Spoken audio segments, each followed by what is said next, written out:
Hello, my name is Grin, and this is my beard. And the topic for today, what's in my beard? So I was watching a video about um, this animation, Japanese animation from long ago. It's called Ranma One Half. The reason why I was watching it is because one, it's by a prolific manga artist that I've always enjoyed. She's amazing. Her name is Takahashi Rumiko, and the other reason is because they're coming out with a remake of it, so they're redoing it. It's like from back in the '80s or yeah, '90s, early '90s, and they're remaking it, and it's being broadcast on excuse me, TV here in Japan, and it's also being broadcast in English on what is that called? Netflix? Yeah, Netflix. And this guy had done this video about how it was being, or Rama One Half was being taken and turned into a DEI project. I don't know. DEI is like a diversity. I don't really even know what the whole DEI is, but basically, it's like people who want to push an agenda about whatever minorities and whatnot to okay, so something like that. But the story is about this guy named Ranma who him and his father, while training for martial arts, went to China and to this place called the Nanichuan, which is the springs, the or Jusenkyo. Oh, sorry, Jusenkyo.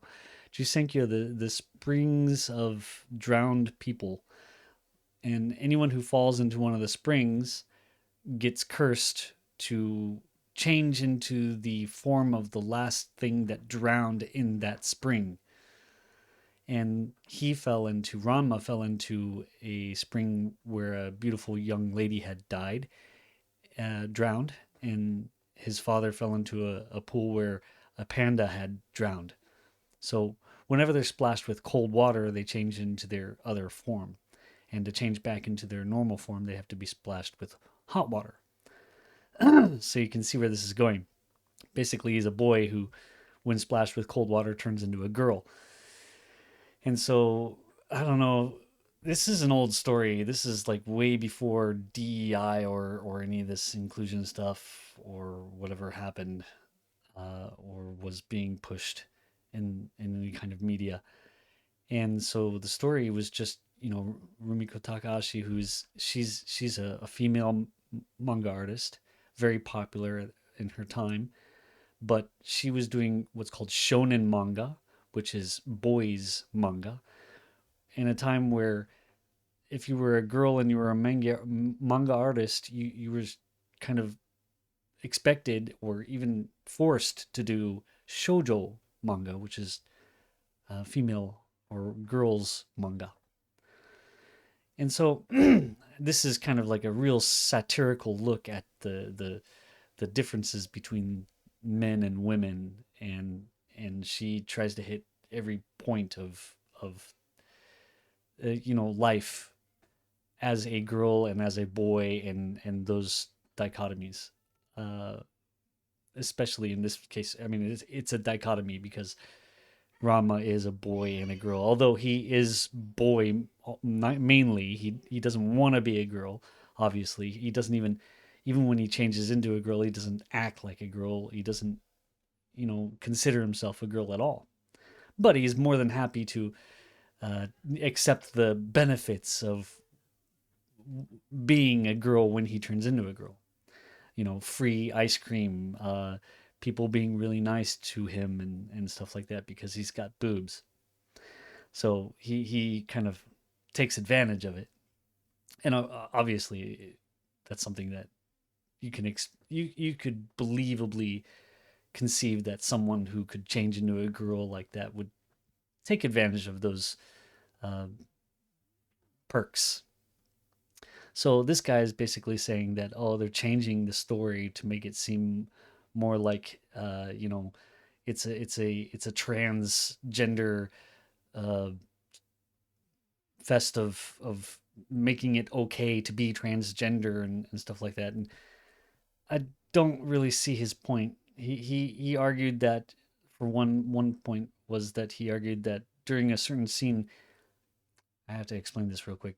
So, uh, Rama and his father, martial arts, they have this or not Tendo, the Sao Tome School of Anything Goes Martial Arts, and they're partnered with this other guy who's called Sao Tome, who has the Sao Tome School of Anything Goes Martial Arts, and they're lifelong friends, and they made a promise to have their children marry when they got old enough, and so basically they've betrothed.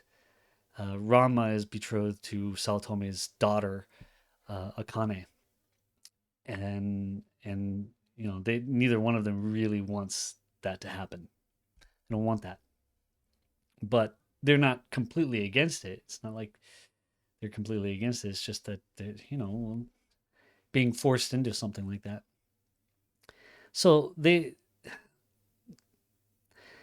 story about their relationship is pretty important, and during one of the scenes, they're going to school finally. Ranma comes back from China, so he's going to the same school that she's going to because they're living together now. Uh, the two families are living together, not like they're living together as a couple, separate rooms and all that stuff, but in the same house. And so now they're going to the same school, and Akane, the girl, she says that she just hates boys. In Japanese, she says otoko nanka kirai, which is like, kind of means like anything about boys. I hate anything about boys, or I hate things about boys. And so they're running to school, and Ranma had said something about, to the effect of, I thought you said you hated boys. And she's like, yes, I hate boys. I really, really hate boys. I hate boys. And he's arguing that it's boys, not men. But in the Japanese, uh, okay, so the original was I hate boys in English, the translation. But in the new one, instead of saying I hate boys, she says I hate men. But if you look at the translation, otoko doesn't mean boy, it doesn't mean man, it just means male person. It's not, I mean, if you said otoko no ko, then that would be considered usually a boy, but not always. So he's saying that, oh, they're changing it to, the reason why she didn't like boys was because all these boys are trying to like get her to like marry them, because somebody had said that the only way that she'll marry anyone is if they defeat her in martial arts fight. And so every time she goes to school, all these boys are trying to, fight her, and she's just kicking their asses. But it's funny, it's hilarious. But so she hates boys because of that. Men, boys, whatever. It's not so deep to say boys or men. In Japanese, there's no distinction between the two. And this guy's like arguing that there is, and that when it's translated into English, it shouldn't be I hate men, it should be I hate boys. But I don't know. I don't think Rumiko actually even thought about that or cared about any of that stuff. And the original translation was I hate boys. Or I hate men. So it could go either way. And in Japanese, there's no, that isn't a point. It's not, it doesn't exist. This whole difference between men and boys doesn't exist. So this guy's going on about that, and I'm like, wait a minute, did you even? I put in a comment like, did you even know that what she's saying in Japanese doesn't match this whole boy men thing? And yeah, I didn't get any response from him, but somebody else chimes in saying, "Oh man, this guy's just rage baiting everybody. It's not even real. It's all fake garbage. He's just making this stuff up." And it seems to me like, yeah, it is.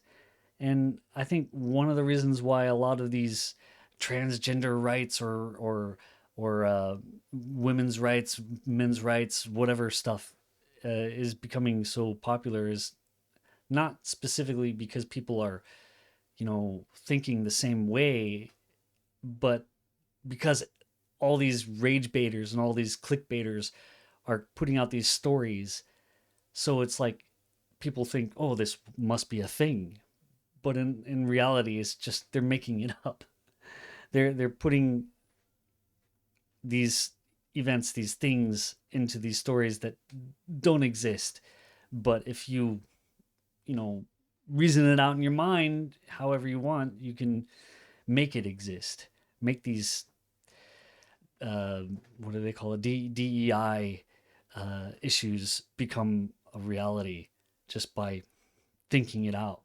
I mean, somebody once told me a lawyer could, oh, there was a movie, yeah, a movie. This guy is such a great lawyer. He could argue that a an elephant could hang off of a cliff with only a posy attached to its tail or something like that. But that's kind of what it is. It's just arguing your point until you got something. It's same thing as these conspiracy theories where it's like if you want you could probably connect everything to everything. It's like the seven um steps of Kevin Bacon or whatever it's called, seven connections of Kevin Bacon, where it's like you can connect every actor and every actress to Kevin Bacon through seven steps, and it's like you can do that with pretty much anything, not just Kevin Bacon.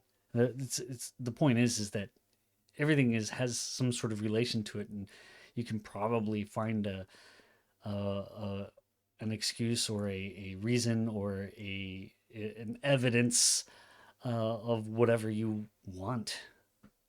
Just it's all hypothesis without any actual substance.